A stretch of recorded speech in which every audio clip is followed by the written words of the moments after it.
Warm greetings to the President of the Minerals Council, and thank you so much for having us and organizing this and having us here. And I think we really just want to applaud the work that the Minerals Council has been doing over the last number of years, just in leading transformation in mining, right, as a starting point, but also for really headlining the issue of women's transformation or gender transformation in mining. It's not every industry in South Africa that takes that leadership and that perspective. And so when we see industries beginning to emerge to say we are taking ownership of this and we actually want to transform our industry, it's a critical matter. And so we want to really just congratulate that and recognize that.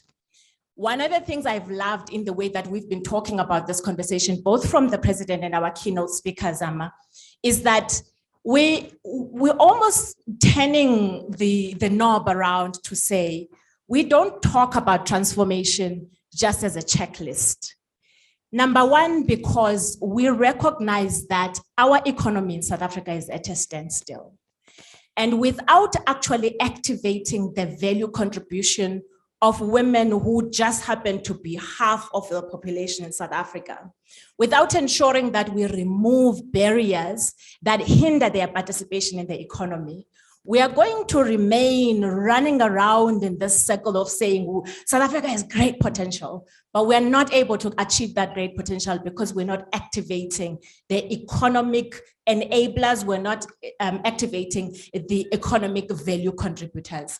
And I think as we are just about to begin, and panelists, I am coming to you just now, as we're about to begin this conversation, I think it's so important before we look at the checklists and the activities we're doing to understand why it is we're doing what we're doing. But also we know that we are facing right now a very chaotic world. So most of us are familiar with the term VUCA, right? But about 2 years ago, they changed that to BANI to talk about how brittle the world is, how incomprehensible it is. And so even when you think about leadership and what it is we want to do in organizations and companies and sectors, one of the critical things we're having to deal with is, or critical questions we're having to answer is, how do we want to lead in order to create the types of societies and industries we want to see in the future? The industries we've seen in the past have been exclusive. They've been in a particular way that has recreated inequality. And what we are saying almost globally really is that all of this needs to change so that we lead differently. So the value contribution of women is not just because it's a nice thing to have, it's just because the world is in desperate need of balance. The world is in desperate need of the contribution intellectually, spiritually, emotionally, and otherwise that women bring into spaces they lead in, not just because, you know, it's the politically correct thing to do, but because we need balance in the world. And so I think as we begin this conversation, the fact that we've started in that position or at that place, I think is an important one. So then that makes this conversation really tricky for you guys, because where I'm going to start is to ask the question, and I think I'm going to start with Mr. Vusi here, to ask the question, how have you then conceptualized within your space the necessity for gender transformation and the value that women have to bring in that space? Now, when I say conceptualize, I'm not asking for a philosophical response. I want to know, what's the level of ambition? What is it that you are trying to attain towards? So that when I ask you the second question around what are you doing, we have a sense of what your understanding is about what actually needs to change. 2 minutes every single time I ask you a question. All right, thank you very much. I'm actually here representing Anglo American, and I've got my colleagues here in the room. So our approach to the point of empowerment, it's one that, as you point out correctly, that we want to go beyond the norm, the rhetoric, and we also want to go beyond many of the things that people do. And we've actually selected quite a few things for us to do that gives us that sort of edge. So when we're talking about inclusivity, especially bringing women into our space, two things we look at. One is it's building the capacity in the companies that they already have, because that's important. Because if we don't build that capacity, we're going to bring people into our space, and it is a competitive space, and they might fail. So building capabilities is quite important. We believe those two things will give us as Anglo-American a competitive advantage. And I do agree with Zama that there are no shortages of leaders, there are no shortages of businesses outside there. So ours, it's about removing the barriers that have stopped them from coming in. And I want to touch on one thing that we leverage. One is we've got our executives not only talking about this in the boardroom, but actually going out there and engaging with our entrepreneurs and understanding what it is that stands in the way. I mean, I see them taking tough questions from businesses, and those questions are always about what can we do to access Anglo-American, and that's what we actually have to deal with. The other thing that we do is that once we've built or we've put forward those objectives or ambitions, how much you're going to spend with women businesses in host communities, we actually go out and give the outcomes of what we do, what we've done in the year, whether it's about the spend, whether it's about how many new businesses we've created. And that actually puts us out there to be accountable, not only to do these things and put it in reports, but it actually makes us accountable. I thought that in this just first space, I would like to highlight the executive sponsorship, not only in boardrooms, but gumboots on the ground to ensure that what we say we do, we actually are doing. I like where you end, gumboots on the ground. So who you were listening to is Mr. Vusi Maseko, and he is the head of supplier development at Kumba Iron Ore. Thank you so much for that. I think that was really helpful. So I'm going to come to IDC. Ms. Lulama, similar question. So before you get to the detail about what you are doing, what's the level of ambition? What is IDC trying to transform towards, particularly in the mining space? Thank you. I'm not sure if I'm audible. You are. Okay. I want to hold that mic. Thank you so much, Namhla. My name is Lulama Sipleti from the IDC. I look after transformation there and BBBE. So the ambition is inclusivity. That's what we stand for at the IDC. Inclusivity does not only talk to women, it talks to all. We look at it at all the gender lens. We are talking about the historically disadvantaged people or businesses, and we stand for it to say we want inclusive businesses. Right. Lovely, short and sweet. I like that very, very much. Thank you so much. So I am going to come back to ask a little bit more detail around that. Ms. Bareng from AfriSem, could you please answer the same question? Please repeat the question. So the question is, we're talking about gender transformation, and we want to know what the understanding of your company is around what needs to happen. So what's the level of ambition you are trying to attain towards as we talk about gender transformation in mining?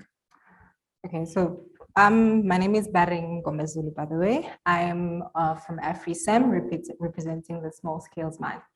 So from our organization, we talk about gender transformation. Basically with us, we are looking into now more of a coexistence more than anything, being in existence with the male, similar to what the lady next to me just said as well. We are not just focusing just on women, but also empowering male as well. It's not just focusing on one gender, but both male and female. But in relation to women in particular, since this is the conversation, is there any sense of what the ambition is within your team or within your company, just specifically for women? Yes, the ambition basically is to develop them, to equip them, to give them the resources that they need in order for them to get to where they would love to get to, or where they would love to reach, basically. Right. Okay. All right. Thank you so much for that. So then I'm going to come to Mr. Tebelo, and you represent the Minerals Council. And maybe you can help frame the conversation for us around when we are talking about gender transformation in mining, what are we talking about and what needs to happen? Part of the reason I'm actually asking this question is that as when we began to start to understand what's missing in the various sectors, there's about 5 different levels where transformation is necessary. Number one, to see an increasing number of women-owned businesses in those sectors. Number 2, to see an increasing number of those businesses getting supplier contracts or opportunities. Number 3, leadership of women in those sectors and in those industries, which includes the world of work, pay parity and those kinds of things. Number 4, broadly employment. And number 5, ecosystems of support, which includes some of the stuff that Zama was talking about. So we have a very broad, very detailed, and very deep understanding of what transformation means for each sector, because we are saying we need to move beyond counting numbers to actually ensuring that women have power within each sector, which means ownership of means of production in that sector. So that's the Wikona perspective. And so I would love to hear, as the Minerals Council, working with industry, collaborating with the public sector, how have you conceptualized what that transformation looks like? Yeah, so, I mean, if you look at, those levels of transformation, I think as a Minerals Council, we've got to really try to provide that emphasis, that be the catalyst for the companies to actually achieve on those various levels. Women make up something like 13% of the mining industry in South Africa. And it certainly sounds low, but if you compare it with other countries, quite progressive countries like maybe Australia, Canada. Canada's only at 10%. You'll see that as an industry in South Africa, maybe we're doing okay, but we've got a long way to go. We know that mining is one of those, I think it's actually rated the most masculine vocation globally. Second is construction. So it really is a big challenge. So we've got some work to do. We've certainly started to make those strides in the numbers that are women in the industry. I think it's on my last count, 10 of our CEOs, MDs, chairpersons are leading mining companies within our membership out of the 77. So yes, on the board, you might see maybe 4, but at least we've got at least 10 of them, but we still got quite a way to go. So as the Minerals Council, what's important for us though, is to ensure that the policy environment promotes and certainly encourages women as entrepreneurs, women as owners, women within the workplace, and women as leaders of mining companies. And that's essentially what we're trying to do.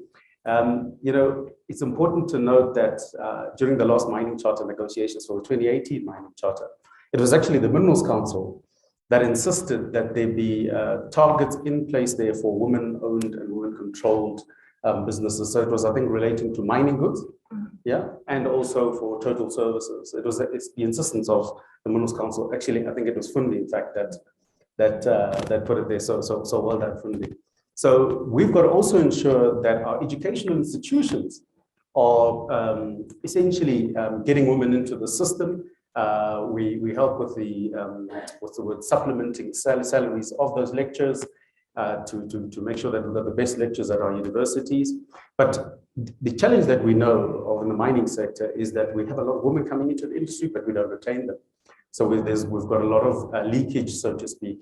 And it's really the role of a lot of our companies to try to ensure that women feel essentially part of the workplace, part of the team.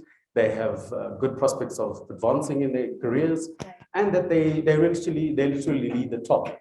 You can say that mining has started off slowly because, as you know, pre-1994, women weren't allowed underground and in core vocations on the mines. But so what? That's the past. We're moving forward. Now, our colleagues later will talk a little bit more about some of the initiatives, but I'd like to also maybe, if I can, maybe talk about the broader transformation work that we're doing. because again, women are part of this broader transformation. But let me stop there now. I'll probably come around to that just now. All right, so I'll remember to come back to you and ask you that question. So we're going to do just a quick second round, and now I'm wanting to get to the details. So you'll have a chance to showcase the successes that you're doing. What are your game changer initiatives, Putfusi? And what are some of the conditions for success that you've begun to identify, and some of the challenges you are beginning to pick up?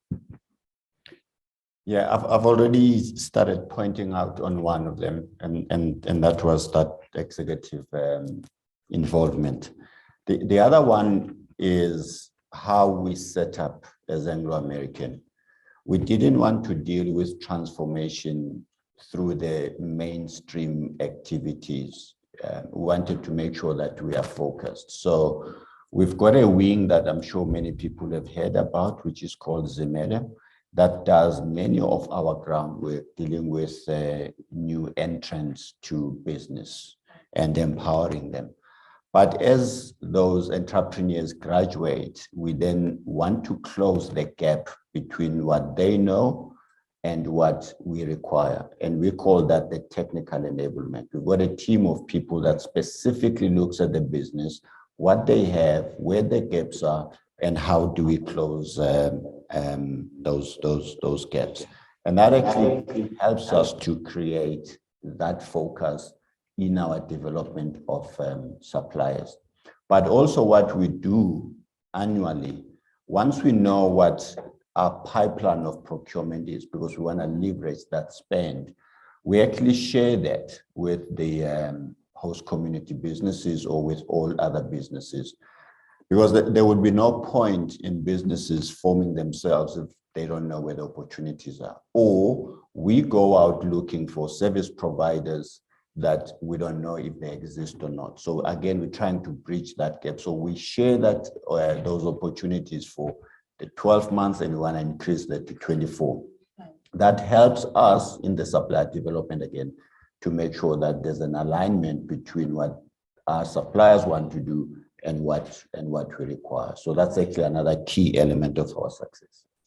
You know, just talking about the enterprise development space, one of the key things we're hearing from industry leaders like yourselves is that even when opportunities do emerge, sometimes you face difficulties with your potential suppliers having productive capacity. In other words, being able to meet the demand of what you need. How are you addressing that particular challenge? I've already spoken to the one which is about closing the technical gap. Right. But the other one that we found, and Zimele actually helps us with that, and it's so elementary, it still goes back to how quickly they can get the assets and the equipment that's required. That's startup capital. And then the next thing, it's about how do they maintain that startup capital and get the equipment and get the people. So what we are then doing is we continuously train people through other various means in collaboration with our social performance teams, where they are engaged in just training people in our communities to gain skills. Because those are people that we can't employ ourselves, but they become available to our service providers so that when we need them to provide a service, I mean, one of the things they have to do is to recruit people. Yeah. No one carries extra labor. And that actually becomes a challenge on how soon they get themselves up to speed, recruit people, and get on to our and provide the service. So that's the other thing that we do and leverage here. Thank you so much for that. So, Sis Lulama, I'm coming straight to you. You're leading the BBBE processes at IDC, and I think we're curious to just understand what are some of the tangible ways in which you've actually supported the women in the industry to begin to own more businesses and actually have supply chain opportunities. Thank you so much, Namhla. So within the IDC, we are guided by the legislation, of course, BBBE, and to be specific to the mining sector, we are guided by the Mining Charter 3. So as you will well know, that we are a DFI, And within that space, we've got a mandate to follow. And that mandate might be seem to be restrictive to other sectors. Yeah. And we try to flag as much as possible women and put them in front, irrespective of what challenges are out there. So I'll speak of the challenges through the legislation that we have encountered. So in terms of the definitions of the Act itself, it is broad enough because it's a broad-based Black Economic Empowerment Act. So that has got equity requirements, which would be in terms of your mining Charter 3, the 30%, and your minimum requirement for Black women or for women would be minimum 5%. However, we do not limit just that to the legislation. We open our doors to say, just because the legislation is minimizing this to 5, we are opening, we want more. We are marching for women to get into IDC, to get into our mining space, and not limit themselves to only the